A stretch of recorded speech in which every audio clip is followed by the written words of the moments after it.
timing's just wrong for him, and as they've left the B bomb site to hunt, that nice shot by Jane. But I'm curious now as to whether they decide to just say to use these 2 scouts in the next round alongside rifles. I think is almost definitely going to be the call. If Logan had saved his, I was wondering what they would do if they'd force up and take an M4 instead of one of the scouts. Jinx goes in, but he only had the USP, as we said.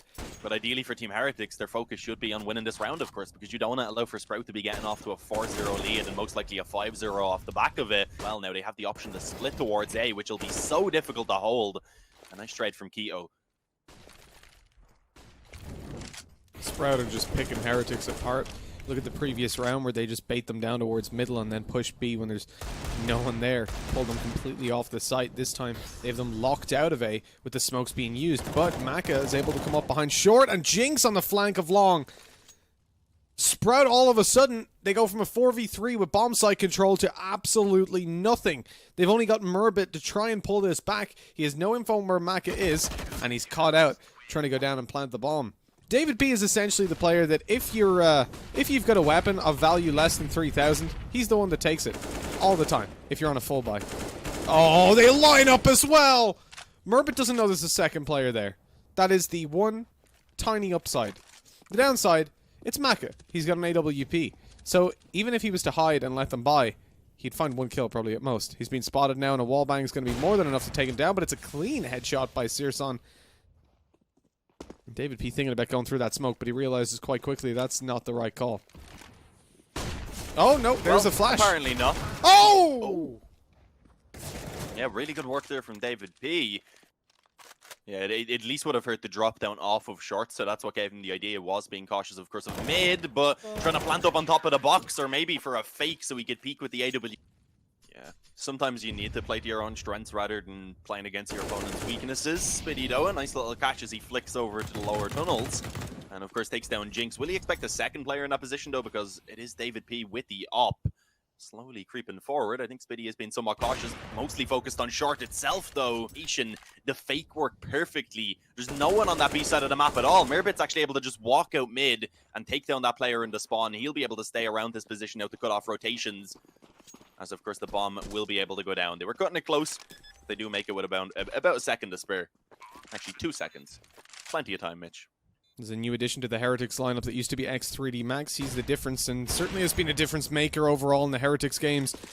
As Maka comes through, trading him back out and eliminating Keto. And it looked like he might have gotten a wallbang, a collateral in it, but it wasn't there.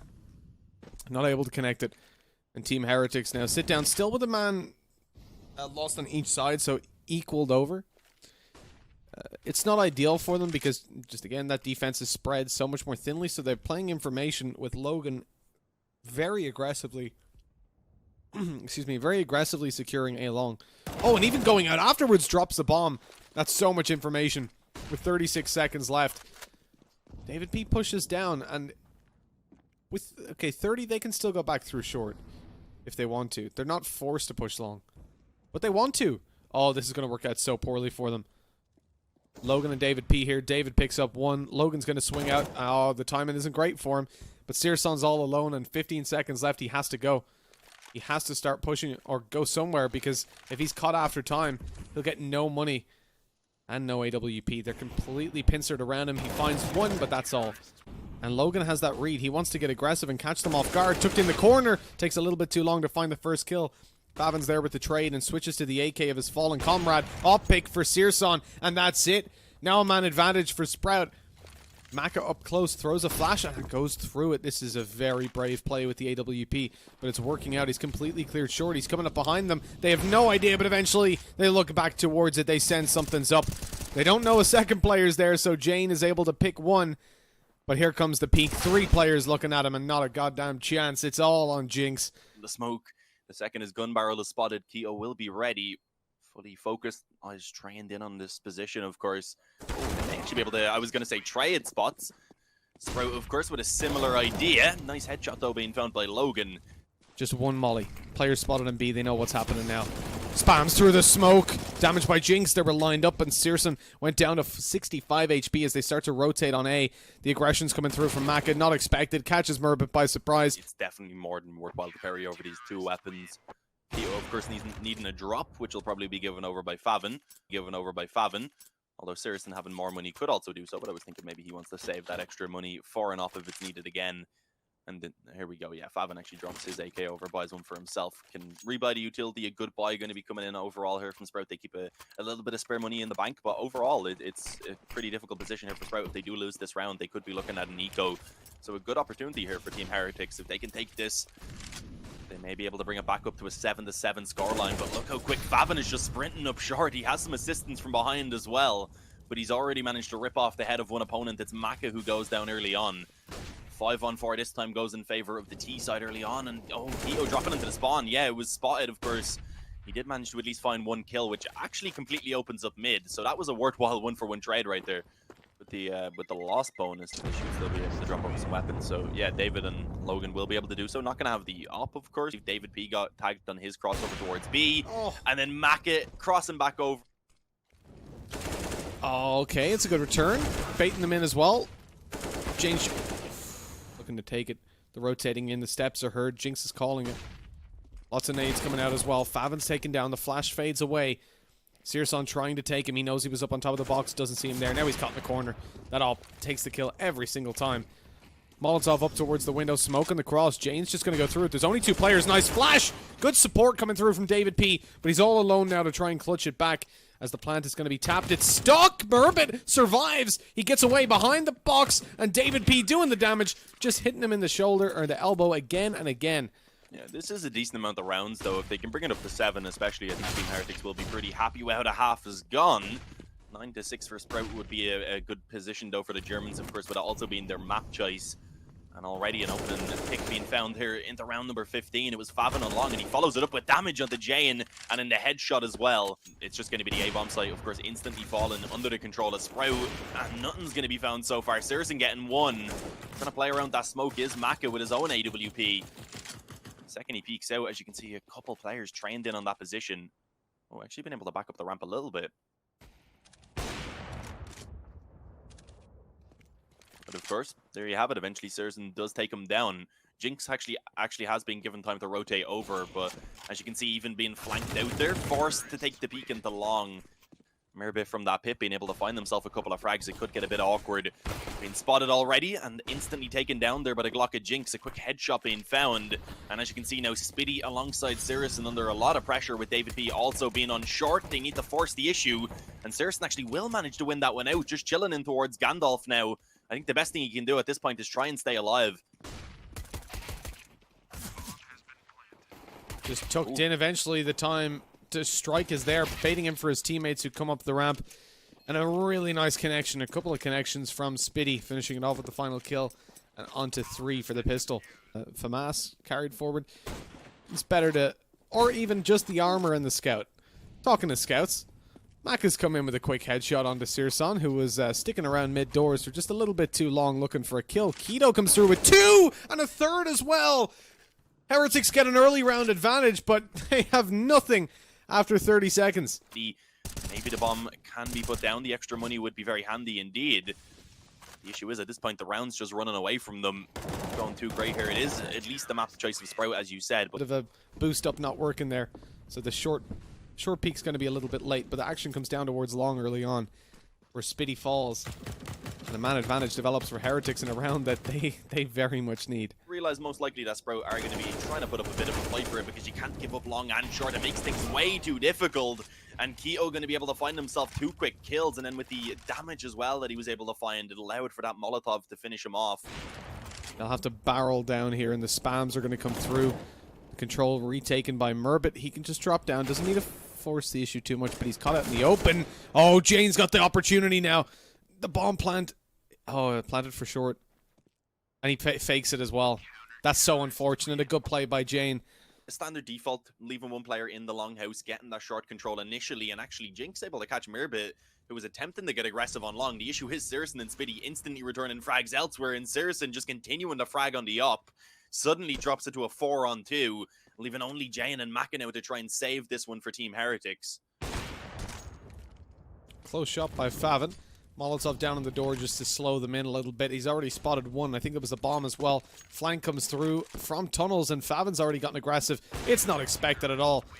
And why would it be? Banana control, but they do have a little bit of a stack over towards B. 3 players in position. Merbit going to be taking that initial contact. Spitty then peeks out and quickly snatches a head away. A second as well to be found. So much damage being done.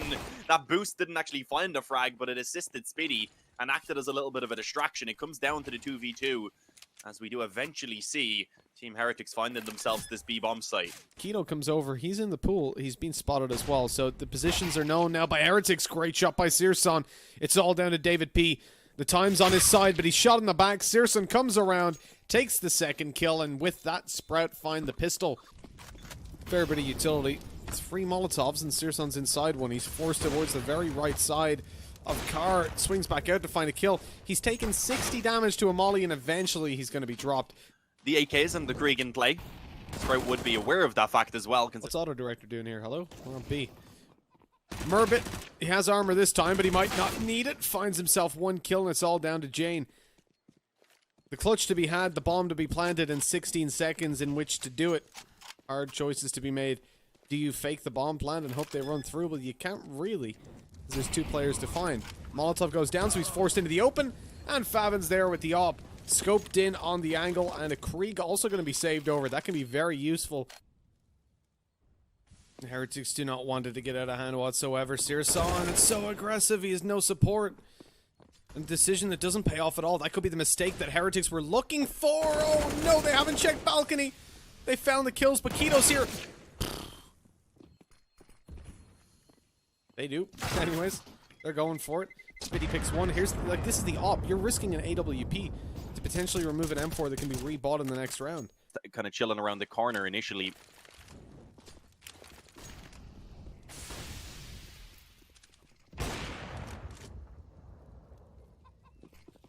Here's by this shot. Searson. Like, with Searson finding that, though, Sprout are still massively ahead. Spitty falls. Okay, they know where Searson is as well. Towards the back of the side, completely isolated. Favin is trapped behind the smoke. Good flashes coming over from his teammates, though.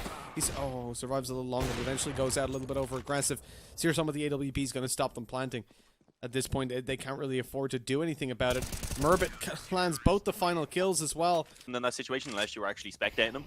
I was was myself, so not too sure. Good shot by Favin. They're actually been able to drop Maka over towards Banana. Once again, the aggression down mid as well towards Bench. Not expected. It allows for a bit of damage to be found. But overall, it's actually gone pretty well for Team Heretics here. Could have just used the pistol. Oh, scopes in, and now, of course, his position known. Very unfortunate on the timing, and with both of his teammates going down, they know where he's positioned. Can get a buy, and then 2 weaker weapons. It's not incredibly strange to see. Oh, did Searson just spot him, right? I don't think he realized. Yeah, he did realize, but it was a little bit after he unscoped, unfortunately. I think it kind of clicked in his brain. Keto down Way below. back now. Searson's on site with the AWP, so he's kind of sectioned in. Oh my god! Jinx takes him 180s over to Keto, and the bomb plant with so little time. Sprout. How do they look so much better when they've got USPs? A very consistent level. And then he kind of has his moments where he steps it up even further, but in general, you don't see these bad games from him. Searson, though, we said we wanted to see him stepping up at the op. That would be an important factor, and they might drop him, and this will completely tear apart Heretics' strategy because, look, no one else is here. They know that, and immediately they're going to run over to A, but it's a little bit too late. Merbit catches them coming down into the pit. He sees them coming down into the pit, I should say.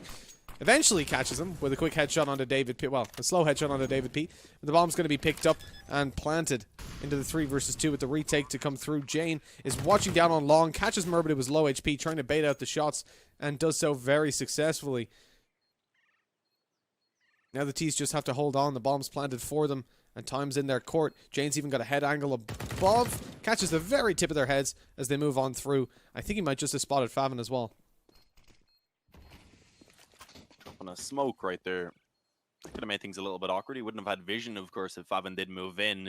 I think it more so would have been to allow him to drop out into short. As we see Favin backing off, he did, of course, pick up the AWP, so his goal at that point became just to try and save this weapon over into the next round. But Team Heretics getting themselves into the lead here now. All he has to do is fall towards the CT side. Problem is, one smoke cuts them completely. Oh, the team damage. At least it results in a kill. Molotov, and there's the kill from Favin. Dropping down to take David P, and he gets another! Logan inside the smoke, he was running as well. He couldn't see him. He's running and spraying the last couple bullets out of the magazine. Logan jumped and just got his head taken off. It's still an amazing half for Heretics. They're in a great position no matter what, having taken 7, of course. Maka, he wants to ensure that they will be able to take themselves a lead as they head into that second half, though. A quick headshot on the op being found up against Sirison. And of course, off the back of a potential mid-control as well, they're just going to charge straight up to the apartments. Jinx finding a very quick headshot on towards Keto in just a couple of moments. They're taking a while to get it out of the apartments, but I mean, if they can keep finding kills in the meantime, it may not matter.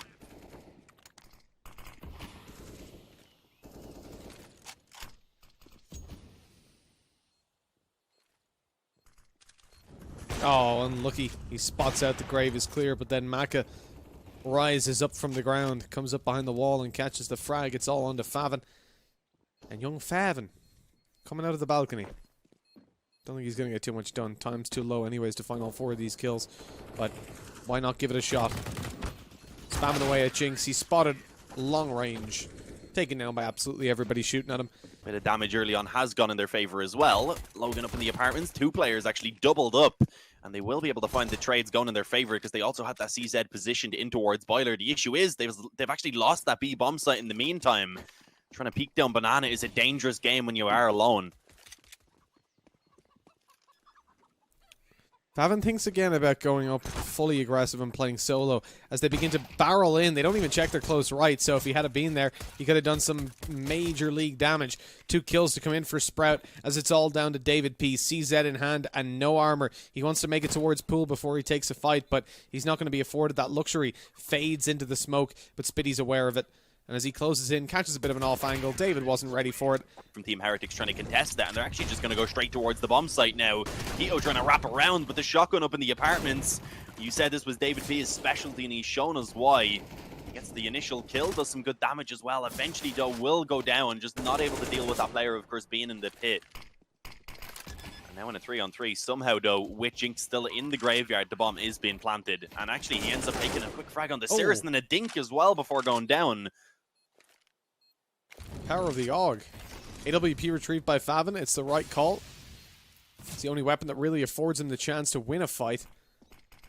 As he drops down, he's heard. Pre-fire goes through, but Spitty's able to take a kill beforehand. It doesn't matter at all. Logan, it takes Logan a second to realize they're all dead.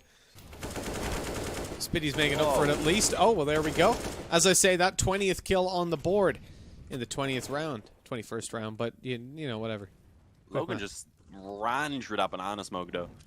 It's a ballsy play. Oh, okay, nice return by Maka on the A site, where they've already pushed completely up long. Flash goes through. This is going to be a really good peek, but no, it's not. Maka's caught behind a smoke and spammed to death. David P isn't expected to be here this quickly, though. He hears the steps. Now's his time to pounce. Finds 1. There's the second on the spray down. He's not good for any more. It's all down to Jane. 1 versus 2. Oh, there is also Favin up close. Oh, yeah, it turns around. No head armor for the M4s on Logan and Jane. The head armor won't really matter at all. It's not necessary in a round like this. Up goes Searson. They're faking over with a little bit of utility. Matter of fact, though, we're just seeing Spitty stick with him. Maybe trying to bait out the push. Push comes in on A, and although it's baited out, Keto falls to it. David P up close with the auto shotgun. Looks to make a play towards middle. He's hearing steps and utility being thrown over. He knows at this point they're going to be coming. All he has to do is sit down and wait for him. And the auto shotgun. Oh my god, what is this shot from Favin? He didn't even see him until he was on the floor. Just reaction, flick, and shoot. Takes him down. It's all on to Jane. I thought David P was making the big play there. I thought that was going to be the 2 players on mid, shut down, bomb dropped in round 1. But no. Favin had different ideas. Over 16-10. It has to be now where they make the stand, and that's not the way. The auto shotgun peeking towards middle, obviously not looking for a kill, looking for information. Sadly, that information came at a very high cost. And of course, qualifying it to ESL Pro League Season 10. And it's looking quite likely for them to bring it up the map point right now. But the information will be conveyed. The shot will be taken. And here it is. They've given away their position. Now they're going to be taken down. Keto comes around for the second. And the pit players are executed. But today only one team gets that seat, and it's looking like Sprout as they come in with one final full buy. Team Heretics again on SMGs, and they're losing players everywhere. Maka pulls back at least one, though, on the aggression down middle. He's coming up behind them, and the B players are holding their own. Yeah, James low, though, trying to take that repeat again. It doesn't work out. Two opponents are on low HP. Doesn't expect that a player is going to be hanging around in towards the spawn, though, so that is going to be an easy finish for Favin. And indeed, there it is, 2-0 for Sprout as they qualify for ESL Pro League Season 10.